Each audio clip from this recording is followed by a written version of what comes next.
on va parler de, pas de stratégie, mais plus comme de médias de communication qui nous permet d'aller, d'attirer plus de clients pour éventuellement les convertir et les fidéliser.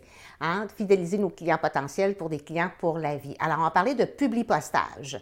Publipostage qui se trouve à être un média de communication. Et c'est ici qu'il faut comprendre la nuance. Hein? Alors, il ne faut pas penser que parce que j'utilise du Publipostage, que bravo, comme ça, je vais avoir des résultats, bingo, parce que c'est ça qu'il faut faire. Faut comprendre que le Publipostage, c'est un concept, c'est un média de communication que vous avez pris soin de choisir dans votre stratégie de campagne publicitaire qui va donner des résultats dans le but de vous faire connaître et de vous faire reconnaître. Et c'est important d'avoir un objectif, de venir, d'abord de viser une clientèle puis d'avoir un objectif si vous voulez avoir plus de résultats dans vos stratégies, dans ce que vous mettez en place pour aller chercher plus de clients potentiels. Donc, le Publipostage, c'est un média de communication qui vise à rejoindre votre clientèle cible. Donc, très important de viser une clientèle cible. Ici, dans l'immobilier, on va parler beaucoup de territoire, de secteur ferme. Donc, viser sa clientèle cible, d'avoir un message marketing qui vise sa clientèle cible. On peut utiliser le Publipostage avec des envois massifs hein, qu'on utilise par le média de la Poste, comme Poste Canada par exemple, et aussi on peut faire ce qu'on appelle maintenant le marketing de courriel. Donc le principe du Publipostage ou les éléments que nous devons mettre en place pour avoir des résultats autant dans le Publipostage peut se faire comme dans le marketing de courriel. On pourrait même combiner les deux. Alors donc, ce qu'il faut comprendre, d'abord, c'est d'abord une stratégie. Vous visez une clientèle cible et dans la stratégie, vous utilisez différents médias de communication. Le Publipostage est encore quelque chose qui fonctionne très bien à la condition ou aux conditions que je vous ai énumérées précédemment.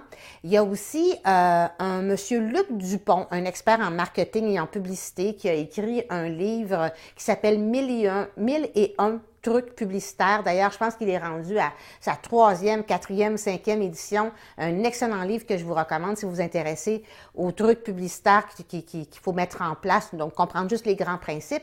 Et Monsieur Luc Dupont, expert, nous mentionne les éléments qu'il faut vraiment considérer si on utilise le Publipostage parce que c'est dans la répétition qu'on va avoir des résultats par rapport à l'objectif qu'on vise. Et ici, je vais prendre mon papier juste pour pas induire en erreur ce que monsieur l'expert nous dit. Alors, très important de comprendre que si vous utilisez le Publipostage, que ce soit par la poste, des cartons, des cartons publicitaires, des cartes postales, des messages marketing sur différents formats ou le marketing de courriel. Ce qui est recommandé, autant pour un comme pour l'autre, c'est d'abord comprendre qu'une parution ou une publication va nécessiter au moins 3 répétitions, donc 3 parutions avant de commencer à avoir de l'impact. Donc, la première fois, on prend les oubliettes. La deuxième fois, on vous regarde pas. Puis la troisième fois, surtout si vous avez une thématique qui est cohérente avec l'ensemble de votre campagne, le consommateur ou votre client potentiel que vous visez risque de commencer à être agacé ou curieux de venir voir qu'est-ce que vous avez à lui offrir.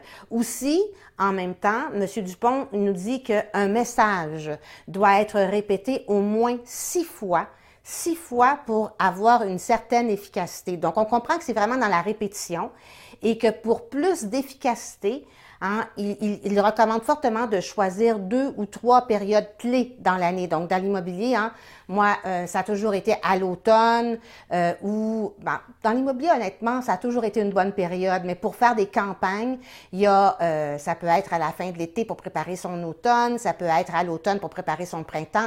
Donc, il y a des périodes qui sont beaucoup plus susceptibles chez votre clientèle cible et c'est dans ces périodes-là qu'il faut faire de la répétition au niveau du Publipostage. Et dernière chose qu'il nous recommande fortement ou qu'il demande de comprendre finalement, c'est que justement la répétition dans le temps, c'est la clé du succès quand vous faites du Publipostage ou du marketing de courriel. Il donne un exemple très concret ici. Au lieu d'annoncer aux 2 semaines pendant 6 mois, donc au lieu d'annoncer aux 2 semaines pendant 6 mois, distribuez votre message chaque semaine durant 3 ou 4 semaines et répéter l'expérience à 2 ou 3 reprises. Alors, c'est, oui, la répétition, mais dans une stratégie qui a déjà été expérimentée, qui a déjà été prouvée.